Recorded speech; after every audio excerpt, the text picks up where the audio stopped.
Have you always wanted to start your own business? Do you have an innovative idea or an invention, but just don't know how to turn it into a company? Are you already in business and need some help growing? The BRF's Entrepreneurial Accelerator Program can help. At EAP, we work alongside you, helping you with things like financial modeling, funding strategy, pitch preparation, and marketing strategy. So what are you waiting for? Go to eapla.com today and set up a time to talk with our team. Let EAP help you launch or grow your business in North Louisiana today.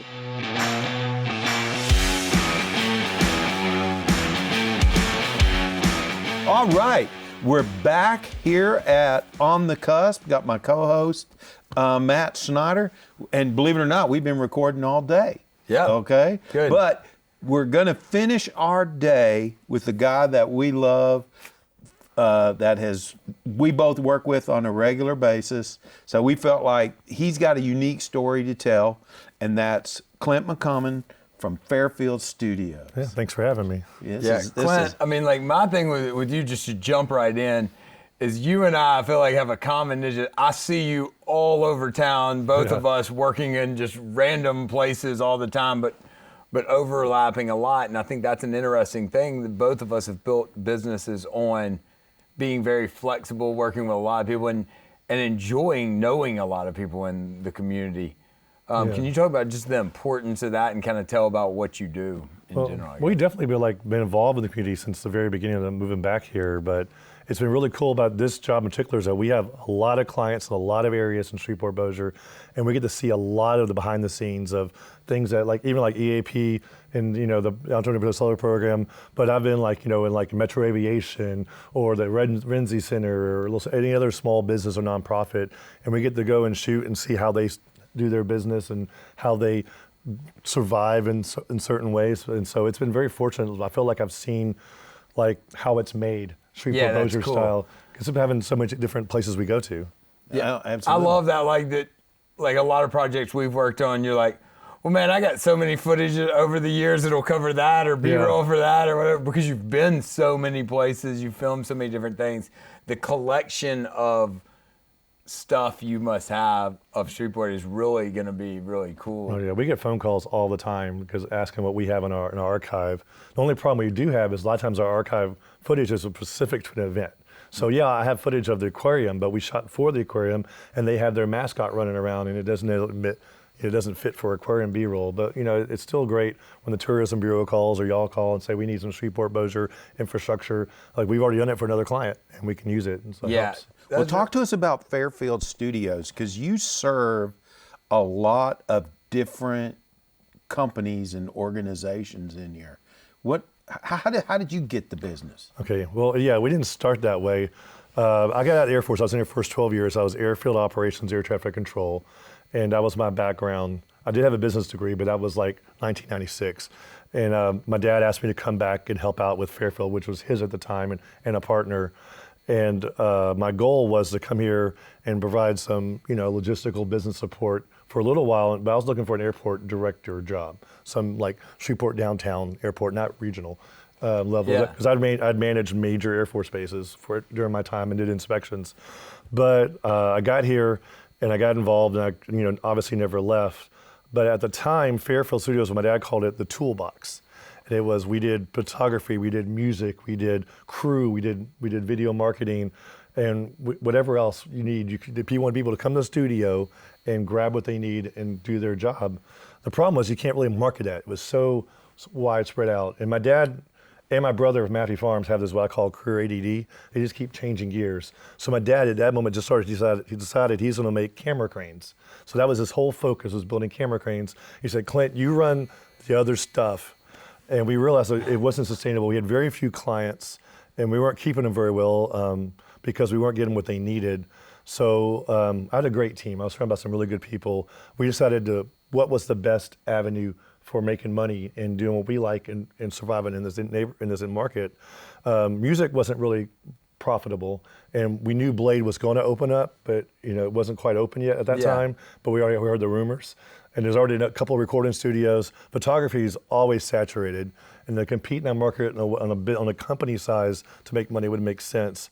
But doing script-to-screen video was like what we saw as a way to find a market where we can make money, be creative, and grow our business.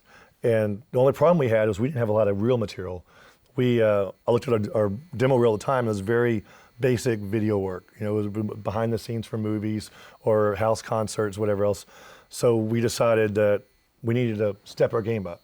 And since we didn't have a client ready for that, we decided to make our own creative videos. I think the first thing we did was we made fake movie trailers for a joke. Not a joke, but for comic relief. But we made them very cinematic, very big camera moves, good lighting, just to show what we're capable of. And we launched those videos just in the social media atmosphere in that time, but it was a lot more reactive, like 2009, 2010, and immediately started getting phone calls. And we reuse that model even to this day to bring us business. Whatever capability you want to move up to, we'd show we can do that, and people would see it and come to us to do it for them. Cool. But over time, we got really busy doing the work for the clients, and that itself brought more work. 96% of our work is referrals or repeat business. Still to this day, we do very little external marketing, except for our community involvement. Right. And that was the other phase, is I got really involved with things like the Bossier Arts Council and the Renzi Center, Highland Jazz and Blues Festival. And I found out I couldn't give a lot of money at the time, right, but I can give services. Mm-hmm. So if Fairfield Studios made a video for them, we can get a big marketing banner up on above the stage at whatever event it was. Yeah. And I was helping out a nonprofit, and I was also helping out my company at the same time. And I was very visible at the time. I was involved in everything I could get my hands on to. And I enjoyed doing it, but the benefit to the company I couldn't take away. And so we started being recognized as a video company. And that still continues to this day.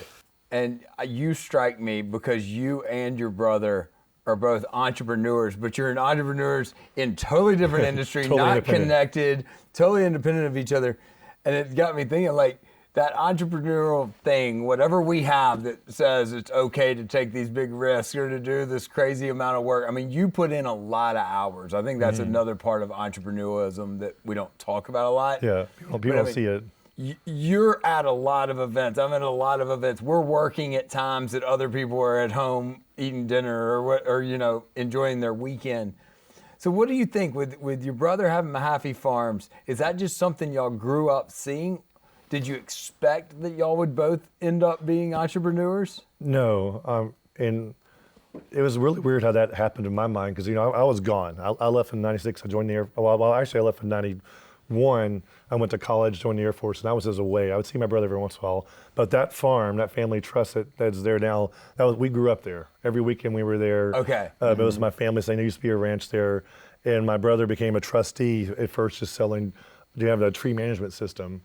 And my brother was like my dad in a lot of ways. He's very technically creative. He worked as a Pullman weed eater, and then he worked at Frymaster, and he got bored with that, and then he became a real estate agent. And this is 2008, so real estate wasn't like very safe.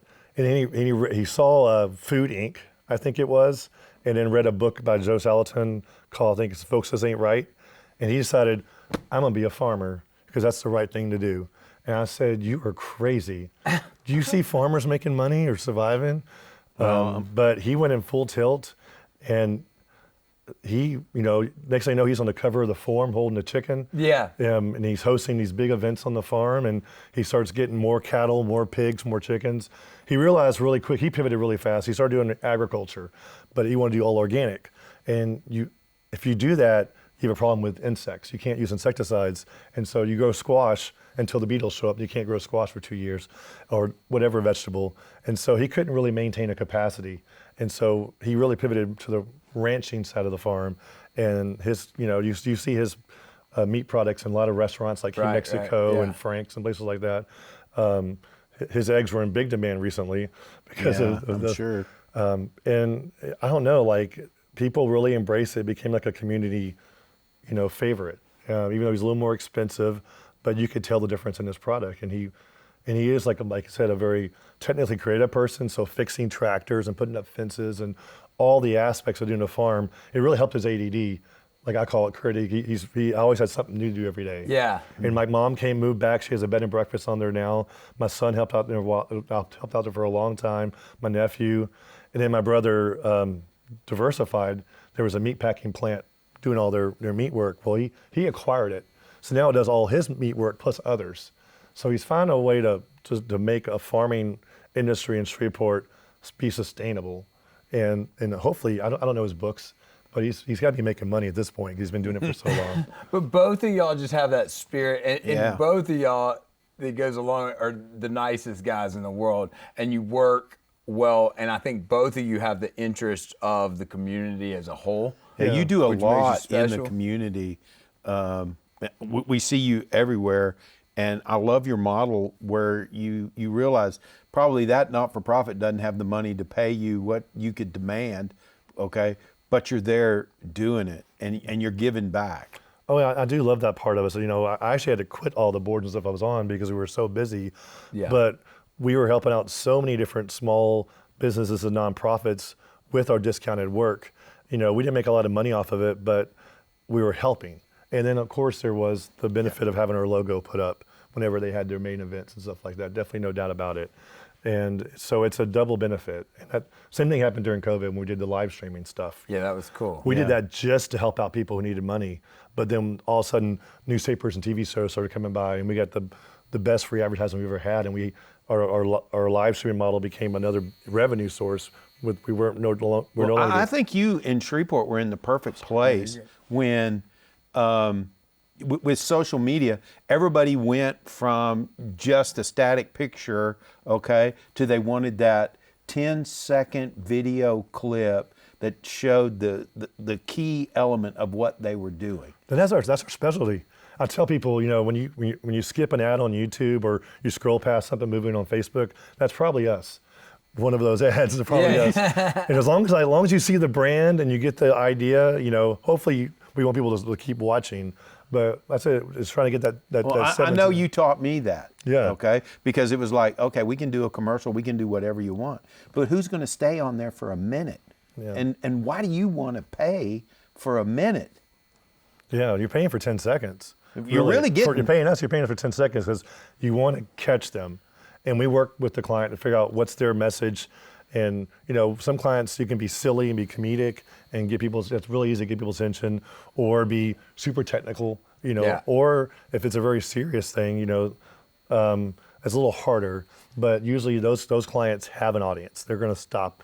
Yeah. But the key is you got to show something right off the bat so people know what they're looking at. Right. And even though they skip it, well, go ahead. You're really unique in that, we talk a lot about Shreveport and what's great and really exciting going on in Shreveport, and you get to be the guy behind the camera or the mic in the case of all your guys back there. Okay, give you all a shout out. Thanks, guys. Okay. I just take credit for what they do. Yeah. That's my business model. Surround yourself with people better than you and take credit for their work, and you make all kinds of money. Well, I don't think they would stay with you if you didn't share a little bit of that money with them. Okay, that's great. But talk about doing business in Shreveport. Okay, because you're a Shreveport-based company, but I see, I follow you guys on social media, and I see you guys all over the country doing things in Nashville and New York City and everywhere like that. And when I look at that, I go, oh man, that's my guys. Okay. Yeah, that is cool. Yeah. Yeah, we built enough of a presence here that we have a regional influence. Yeah. And now when companies look to Shreveport, they find us pretty easily. And so we've had clients that do need work in other places, or I had a client move to Prescott, Arizona, and loved us so much they convinced them to fly us or let us drive over there and do a job there. The same thing with Nashville. It was someone that worked here, knew about us, told them. Fairfield Studios road trip. I would love to be on that. My God, okay. I've had some of those. Whoa. It's a lot of fun, a lot of work, but yeah, it's very nice to have that ability to do travel. And over time, a lot of out-of-town marketing companies come to Shreveport, hire us, and just remember us because our rates are on our website. That's one thing we do. We're very transparent. Now we have our nonprofit rates are not those rates. But if you look at our rates in Shreveport, a lot of people think they're a little high. A lot of people do, and we don't get those calls from them. But if you put those rates in Atlanta or New York or Los Angeles, we are super cheap. Yeah. So a lot of times it's easier to take us to another city and do the job and have us travel and pay for that than to pay for someone out of New York or Dallas, because we can do the same level of work. Yeah. We just have we've modeled ourselves. We have very little overhead. We don't have executive staffs and all these other people to pay and upscale and keep marking our work up. We work at a very flat level. And as somebody that hires you, I very much appreciate that you work very hard to stay up to date and to keep your product at that level that could compete in those other markets. Because I think when I'm talking to clients about commercials, you always have that local commercial. Are we buying a local commercial? Oh, yeah. And I really, in the early years of my career, I really worried about that. And like bought some stuff that looked like that from different people. And I think your level, even in the 10 years I've been visiting, what you put out now compared to 10 years ago is so different that I can sit down with a client and I can say, hey, if we want it right, I know who we're calling. It's very fair pricing for what you get. And I appreciate that. And I also appreciate you giving back in things like the house concert series and what you did during COVID. To me, yes, you made money for those musicians, but in that couple months where we were all home and guys like us that are out in the community, and you're dealing with that part too. Being able to flip that on and seeing you guys work and seeing somebody playing the guitar made a bigger difference looking back on it, I think, than anybody even realized then. It was cool, and I appreciate you doing that. And that was, basically, once everything shut down, a lot of musicians in town make 80 to 100% of their income from doing gigs. And so when all the gigs were cut off, they lost a lot of income. And some have kids, they have families. Yeah. And then two of them, it was like, who was it? It was John Hoffman and Logan Lewis from the he's at the Revel now. Yeah.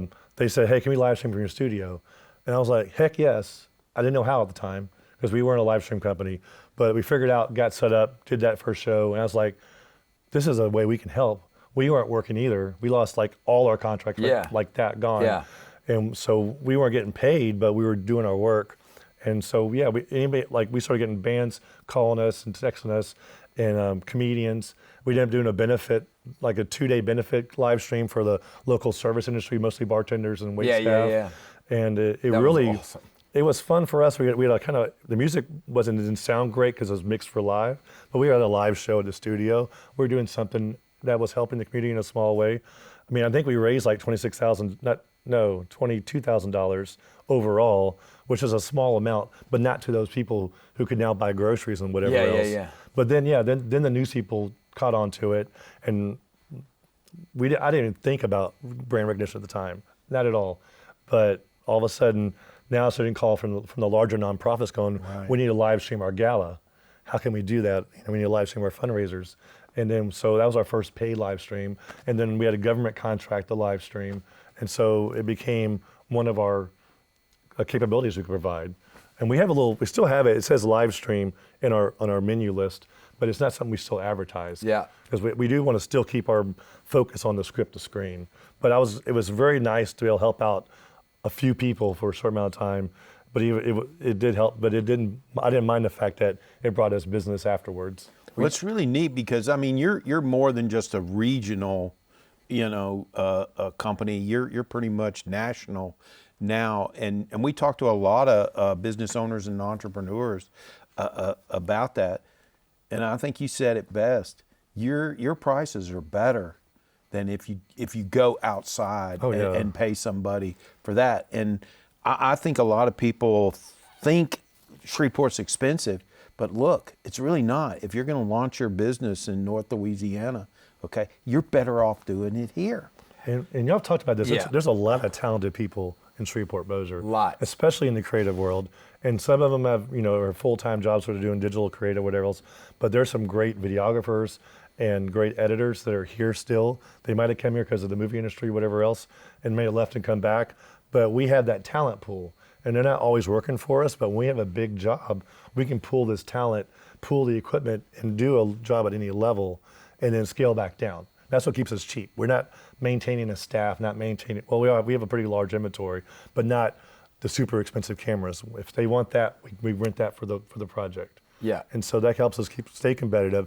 Working in Shreveport is obviously a better standard of living than New York, so we can work cheaper.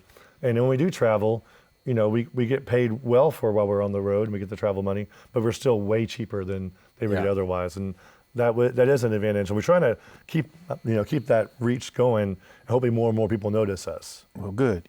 Now you guys had an event at the studio recently, didn't you? You mean the ceiling event? Yeah, the ceiling event. That's my voice sounds so Yeah, weird. well, that's why I wanted to bring that up. Let everybody so this know. is fun. Let's go down this lane as we end this. Okay, so entrepreneur business owners all right, have to deal with a lot more than just doing their business. Tell us about obviously this. we're not just a manager. We are the janitor and whatever else we have to be at the time. But it was Fat Tuesday.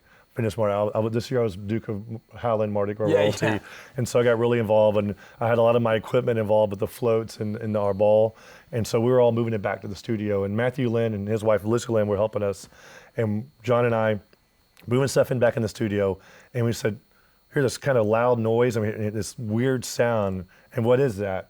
So we go back to our back storage / workshop area. It's a room way in the back, and the ceiling, like about 10 by 15 section, had fallen down on top of the rest of the room and crashed through a fire sprinkler pipe, and it was just spraying water. And I mean, I'm talking like gallons a minute. And so I immediately run in the room, start looking for things to turn off. I start any little wheel that was attached to the fire. One of them sort of added more water to the room, so I don't know. I still don't know why that's there. And then Matthew Lynn, of course, he used to be a cattle commissioner, but he founded a crew Highland, but he's known as Mr. Community. He just started calling people, like fire department, city water. He and John working together. So you're in the water, turning pipes. Matthew's calling everybody. Yeah, and John and Lisa are moving stuff out of our good stuff out of the way of the water flow before we get, because I was focused on shutting down. I didn't think about stopping. But then we went up and down the building, went around the outside. It was still flowing. We started putting sandbags down to slow the flow into the main part of the building. And then the fire department shows up. They're like, I don't see a cutoff valve. And the city water shows up. We can't cut off the fire water.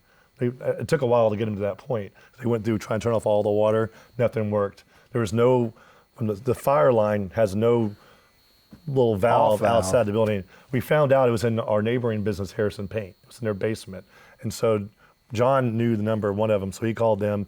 They came in and they let us in the building, went down there and they turned off the master water. But then it had been 2 hours. So 2 hours, you're just watching your business. Yeah, you're getting soaked by the sprinkler system. Yeah, and like I said, we got sandbags down. They started pushing the water out the back door. But like a lot part of our office is like our sound isolation room, our equipment room. We had another creative room and a storage room, and then we had a kitchen and bathroom that all got underwater, and so all that carpet was under this dirty. Don't forget, these pipes are over 50 years old. The water in them was probably over 50 years old. That ceiling that came down was over 100 years old, and whatever caused it to fall. So I was getting sprayed with whatever was in there. You need all kinds of tests. Yeah. Dave needs to call some military. Y'all need to use your military contacts and get some special testing going. Yeah. And that's how I got sick. It was like the second or third day I was bagging wet stuff in the back, just trying to get it out of the building, and I just got hit really hard, like just all kinds of weird symptoms, and I went down for like 3 or 4 hours, and then I was fine. I felt good. The next day I did a little shoot, and then boom, hit me again, and then it was like really sick. It was like flu-like symptoms. It was fatigue, fever. It was all like you would think I was sick. I was, but it was all this contamination. I mean, that is something like, I know we got to wrap, but like being an entrepreneur, like you're going to do it all for 10 years. I'm not going to sit there and watch it. I can't tell you how many days. I would say I don't know that I have one day that I was sick enough to where I didn't work, because it's not calling into some job that you work. It's if you're not there to do it, if you're not under that pipe trying to stop it, nobody else is going to do that. Yeah, if I'm sick, I have a laptop, Yeah. But you can ask the team. I just don't get sick very much. Yeah. And if I do get sick, it's for a day. Yeah. I've been very lucky to have a very good immune system. And for me to be down for like 4 or 5 days was very unusual for me. And it was hurtful because I couldn't always do my job. I was trying to, we had a whole bunch of stuff we need to reorganize, and we still do, but you just keep driving through. Yeah, and you're dealing with all that. And the only reason I know about what happened in the studio is because in true Clint McCommon fashion, you were on Facebook thanking Matthew and his wife for all their help. So, I mean, that doesn't go unnoticed. I think you're a champion for our community, and I really appreciate it and love We're working glad with you're you. doing So, it here in Shreveport. It's always been great working with you guys, and I feel like we're always moving Shreveport forward. A lot of people want to talk negative, but I always want to positive light. Show our infrastructure, show the good parts of our quality of life, which is a lot of, and that's, if we keep doing it, our city will only get better and better. Yeah, and I appreciate Absolutely. you documenting it. Appreciate it. I got a lot of it. Thanks. Yeah. Thanks, Thanks man. all you guys Thank you. back there. Thank you, guys. All right? Yeah. Thanks.